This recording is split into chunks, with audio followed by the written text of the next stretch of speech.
Hello guys, आज हम बात करने वाले हैं मिस्टर बेक्टर्स फूड के बारे में। मिस्टर बेक्टर फूड की बात करें तो आप लोगों को इस कंपनी का क्वार्टर फोर का रिजल्ट देखने को मिल रहा है। कंपनी का जो रिजल्ट है वो कैसा देखने को मिल रहा है उसके बारे में हम बात करने वाले हैं। क्वार्टर एंड क्वार्टर और ईयर ऑन ईयर बेसिस पर कंपनी के रिजल्ट को कंपेयर करेंगे। क्या क्या इस कंपनी के अंदर अभी के टाइम इन्वेस्ट करना चाहिए कि नहीं, उसके साथ साथ कौन कौन से लेवल्स है जो बहुत ज़्यादा इंपॉर्टेंट रहने वाला है, आप लोगों को कौन से लेवल पर बाय करना चाहिए उसके बारे में बात करेंगे। कंप्लीट एनालिसिस है और उसके साथ साथ क्या कंपनी ने डिविडेंड दिया है कि नहीं, डिविडेंड दिया है तो कितने रुपीज़ का दिया है, कब तक आप लोगों के अकाउंट में आ जाएगा, एक्स डेट रिकॉर्ड डेट क्या है उसके बारे में बात करेंगे। तो ये फुल पैकेज वीडियो रहने वाला है मिस्टर बेक्टर फूड्स के बारे में, तो ये वीडियो अंदर देखते रहना। सबसे पहले डायरेक्टली रिजल्ट के ऊपर चलते हैं। रिजल्ट कैसा देखने मिल रहा है उसके बारे में बात कर लेते हैं। रिजल्ट की बात करें तो आप लोगों को आज के दिन ही इसका रिजल्ट देखने को मिल रहा है। मिस्टर बेक्टर्स फूड करके ये कंपनी का नाम है, बेक्टर फूड। ये आप लोग इसका सिंबॉलिक लोगो देख सकते हो। और यहाँ पर आप लोग देखोगे कंपनी का फाइनेंशियल ईयर रिजल्ट, एक तो stand alone result and consolidated result देखने को मिल रहा है आज के दिन। और उसके साथ साथ कंपनी ने फाइनल डिविडेंड भी निकाला है, ₹2.40 का यहाँ पर से फाइनल डिविडेंड भी देखने को मिल रहा है। पर शेयर यहाँ पर से ₹2.40 देने वाले ये। और उसके साथ साथ ये कब तक पे कर दिया जाएगा, तो यहाँ पर क्या लिखा हुआ है, final dividend will be paid after approval of the member at the ensuring annual general meeting of the company. तो एनुअल जनरल मीटिंग जब इस कंपनी की होगी उसके बाद इसको अप्रूवल मिल जाएगा इस डिविडेंड को। उसके बाद आप लोगों को इसके अंदर क्या बोल सकते हो आप लोग, ऐसा आप लोगों को ये डिविडेंड पे कर दिया जाएगा। नॉर्मली 30 डेज़ के आसपास पे कर दिया जाता है, ठीक है, वो भी आप लोगों को मैंने बता दिया। अभी हम बात कर लेते हैं रिजल्ट कैसा देखने मिल रहा है। तो रिजल्ट की बात करें तो सबसे पहले स्टैंडर्ड रिजल्ट है। स्टैंडर्ड रिजल्ट में ये सारी की सारी जो अमाउंट्स है वो मिलियंस में, 1 million is equals to 10 lakh rupees, ये चीज़ याद रखना। और यहाँ पर हम बात कर लेते हैं नीचे की तरफ क्वार्टर एंड क्वार्टर रिजल्ट को कंपेयर करेंगे और ईयर ऑन ईयर बेसिस पर कंपनी के रिजल्ट को कंपेयर करेंगे। तो यहाँ पर आप लोग देखोगे तो रेवेन्यू फ्रॉम ऑपरेशन और अदर इनकम मिलाकर जो कंपनी की टोटल इनकम इस क्वार्टर की बन जाती है 2119.05 मिलियंस की। जो यहाँ पर से क्वार्टर एंड क्वार्टर आप लोग देखोगे तो आप लोगों को एकदम फ्लैट या थोड़ी गिरावट देखने को मिल रही है। पिछले साल सेम क्वार्टर से कंपेयर करें तो आप लोगों को इसके अंदर बहुत अच्छी तरीके से उछाल देखने को मिल रही है। ऑलमोस्ट आप लोगों को 300 टू 400 मिलियन के आसपास, 300 मिलियन के आसपास का उछाल देखने को मिल रहा है। और इसके साथ साथ कंपनी की यहाँ पर से ईयर ऑन ईयर बेसिस पर परफॉर्मेंस देखोगे तो भी आप लोगों को अच्छा ही देखने को मिल रहा है। पिछले साल 2020 के अंदर आप लोग देखोगे तो 7,148 मिलियन रुपीज़ का कंपनी का नेट आप लोग टोटल इनकम हुआ था। और अभी की बात करें तो 8,476 मिलियन रुपीज़ का कंपनी का इनकम रहा है। तो ये भी बहुत ज़्यादा अच्छी बात है। कंपनी के एक्सपेंस की बात कर लेते हैं तो कंपनी का जो एक्सपेंस है, मेजॉरिटी एक्सपेंस इनका मटेरियल कंजप्शन में ही होता है, मटेरियल में ही होता है। और दूसरे एक्सपेंस की बात करें तो एम्प्लॉय के खर्चे में भी इनका खासा हुआ एक्सपेंस हो जाता है। देखो यहाँ पर आप लोग देखोगे तो अदर एक्सपेंस भी आप लोगों को देखने को मिल जाता है। तो यहाँ पर कंपनी का टोटल एक्सपेंस इस क्वार्टर का देखोगे तो आप लोगों को पता चलेगा 1900, कंपनी का टोटल एक्सपेंस है 1964.69 मिलियन रुपीज़ का। तो आप लोग यहाँ पर क्वार्टर एंड क्वार्टर देखोगे तो एक्सपेंस बहुत ज़्यादा बढ़ गया है। आप लोग देखोगे इनकम नहीं बढ़ी है, इनकम नहीं बढ़ी है पर एक्सपेंस बढ़ा है। तो इसका मतलब क्या है, ऑपरेटिंग प्रॉफिट मार्जिन के अंदर अच्छा खासा इम्पेक्ट आएगा, वो डाउन होते हुए देखने को मिलेगा। तो ये बहुत ज़्यादा अच्छी बात नहीं है, ये चीज़ याद रखना। अभी बात कर लेते हैं कंपनी का quarter and quarter her bar expense बढ़ता हुआ नजर आ रहा है पर कंपनी का क्वार्टर एंड क्वार्टर रिजल्ट नहीं बढ़ता हुआ नजर आ रहा है इनकम के मामले में, ठीक है। तो ये चीज़ याद रखना। कंपनी का यहाँ पर से एक्सपेंस है पहले 6,802 मिलियन रुपीज़ का था और अभी की बात करें तो 7,565 मिलियन रुपीज़ का है। तो ये चीज़ याद रखना।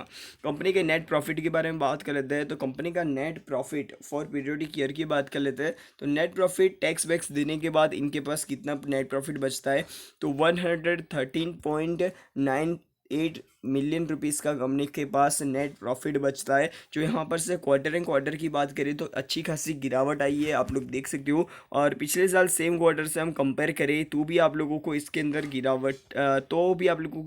गिरावट ही देखने मिल रही है। मतलब इसके जो प्रॉफिट आप लोग बोल सकते हो ऑपरेटिंग प्रॉफिट मार्जिन के ऊपर बहुत ज़्यादा इम्पैक्ट आया है सेकेंड वेव की वजह से। तो नॉर्मल सी चीज़ है, यहाँ पर से सेकेंड वेव का ही ये इम्पैक्ट है, वरना तो ये कंपनी है मेरे हिसाब से तो अच्छी ही देखने मिली थी। और इसके अंदर आईपीओ के अंदर मैंने भी अप्लाई करने का यहाँ पर से ट्राई किया था, मेरे को नहीं मिला था जो कि, पर मैंने अप्लाई किया था, ठीक है। अभी हम बात कर लेते हैं कंपनी की। यहाँ पर आप लोग ईयर ऑन ईयर बेसिस पर कंपनी का परफॉर्मेंस देखोगे तो यहाँ पर से बहुत ज़्यादा अच्छी तरीके से बढ़ता हुआ नजर आएगा। 2020 के अंदर कंपनी का प्रॉफिट, नेट प्रॉफिट की बात करें, प्रॉफिट फॉर पीरियडिक ईयर, तो 282 मिलियन का था। तो अभी की बात करें वो ऑलमोस्ट तिगना हो चुका है, मतलब 3 गुना हो चुका है। वो यहाँ पर से 678.2 मिलियन रुपीज़ का यहाँ पर से नेट प्रॉफिट हो चुका है। अभी हम बात कर लेते हैं कंपनी की टोटल कंप्रेहेंसिव इनकम के बारे में। टोटल कंप्रेहेंसिव इनकम भी आप लोगों को ऑलमोस्ट सेम ही देखने मिल रही है, थोड़ी बहुत ही फ़र्क है। तो आप लोग देखोगे total comprehensive income 119.88 million rupees की टोटल कंप्रेहेंसिव इनकम नज़र आ जाती है, जो क्वार्टर एंड क्वार्टर भी गिरावट है और पिछले साल सेम क्वार्टर से भी कंपेयर करें तो भी आप लोगों को गिरावट देखने मिल रही है। और इसकी वजह आप लोगों को सेकेंड वेव ही है, कोई टेंशन की बात नहीं है, ठीक है। अभी यहाँ पर से ईयर ऑन ईयर बेसिस पर कंपनी का परफॉर्मेंस अगेन बेहतर देखने को मिल रहा है। ईपीएस की बात कर लेते हैं, अर्निंग पर शेयर के बारे में। तो अर्निंग पर शेयर आप लोगों को इस क्वार्टर का देखने मिल जाता है 1.94 रुपीज़ पर शेयर, और जो पिछले क्वार्टर के अंदर 3.25 रुपीज़ पर शेयर था, और उससे पिछले क्वार्टर के अंदर 3.25 रुपीज़ पर शेयर था, और उसके पिछले क्वार्टर के अंदर पिछले साल सेम क्वार्टर से कंपेयर करें तो अच्छी खासी गिरावट है। 2.19 रुपीज़ पर शेयर का यहाँ पर ईपीएस चल रहा है।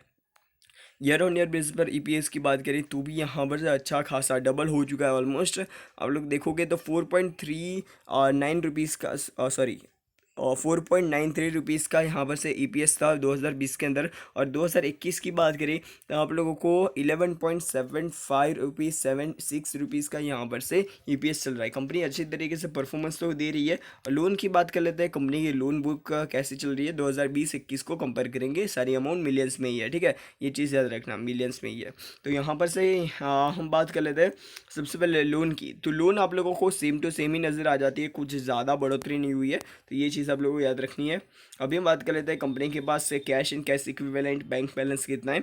तो बैंक बैलेंस की बात करें तो थोड़ा बहुत आप लोगों को कैश एंड कैश इक्विवेलेंट भी बढ़ता हुआ नज़र आ रहा है, बैंक बैलेंस भी बढ़ता हुआ नज़र आ रहा है, और जो लोन है वो कम होती हुई, सॉरी, लोन भी बढ़ती, सॉरी, ओके, लोन भी कम होती हुई नज़र आ रही है। आप लोग देखोगे तो यहाँ पर से 3.4 मिलियन के आसपास का, 3.5 मिलियन के आसपास का इसका लोन था, वो यहाँ पर से बढ़कर 27 मिलियन के आसपास हो चुका है। तो मतलब यहाँ पर से सारी चीज़ें, cash and cash equivalent, bank balance और लोन, वो तीनों की तीनों चीज़ें बढ़ती हुई नजर आ रही है।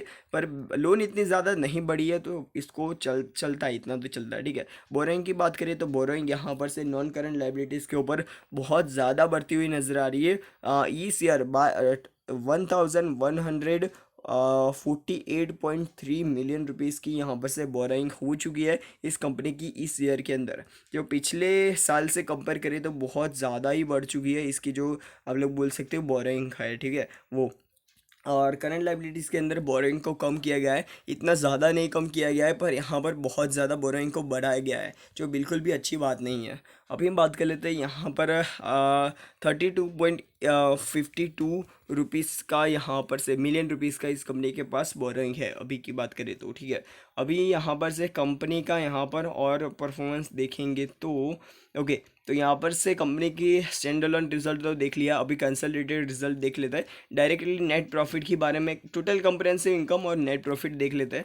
Net profit same to same आप लोगों को क्वार्टर एंड क्वार्टर तो गिरावट है, पर पिछले साल सेम क्वार्टर से कंपेयर करें तो आप लोगों को इसके अंदर अच्छी खासी बढ़ोतरी देखने को मिल रही है। तो ये एक अच्छी बात लगी मेरे को। ईयर ऑन ईयर बेसिस पर कंपनी के अंदर उछाल ही देखने को मिल रहा है। कंपनी का यहाँ पर परफॉर्मेंस देखोगे ईयर ऑन ईयर बेसिस पर तो भी अच्छा है, और क्वार्टर एंड क्वार्टर बेसिस पर आप लोगों को थोड़ा गिरावट देखने को मिल रहा है, ये चीज़ याद रखना।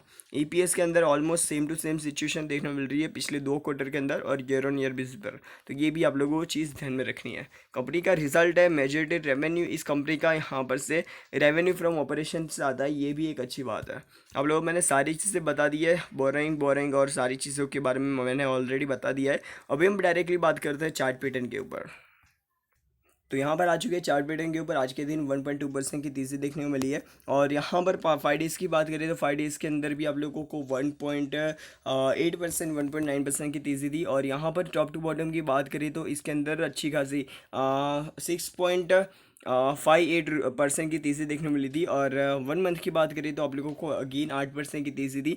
पर यहाँ पर आप लोग 6 मंथ की बात करें तो यहाँ पर 27% का डाउनफॉल देखने को मिल रहा है। और यहाँ पर 1 ईयर यहाँ पर देखेंगे तो भी आप लोगों को 27% का डाउनफॉल देखने मिल रहा है। कंपनी का यहाँ पर से जो प्रीमियम था वो बहुत ज़्यादा आ चुका था। कंपनी यहाँ पर से 52 वीक हाई देखोगे तो बहुत ज़्यादा ऊपर का था, 624 रुपये का इसने कंपनी ने हाई बनाया था पहले ही दिन। ठीक है, पहले ही दिन इस कंपनी ने हाई बनाया। उसके बाद यहाँ पर कंटिन्यू डाउनफॉल देखने को मिला, और उसके बाद ये कंपनी शेयर का यहाँ पर डाउनफॉल देखते यहाँ पर से यहाँ पर 328 रुपये के आसपास आ चुकी थी। तो 328 रुपये के आसपास आ चुकी थी, और उसके बाद यहाँ पर से इस कंपनी ने फिर से यहाँ पर से तेज़ी दिखा दी है। और तेज़ी की बात करें तो आप लोगों को ये 30% की तेज़ी है। ठीक है, टॉप टू बॉटम की बात करें तो। और इसके साथ साथ आप लोगों को एक और चीज़ बता देता हूँ, कंपनी का जो शेयर है वो यहाँ पर से 285 रुपीज़ के आसपास का इसकी कंपनी का लिस्ट हुआ था। लिस्टिंग शेयर का अमाउंट इतना था,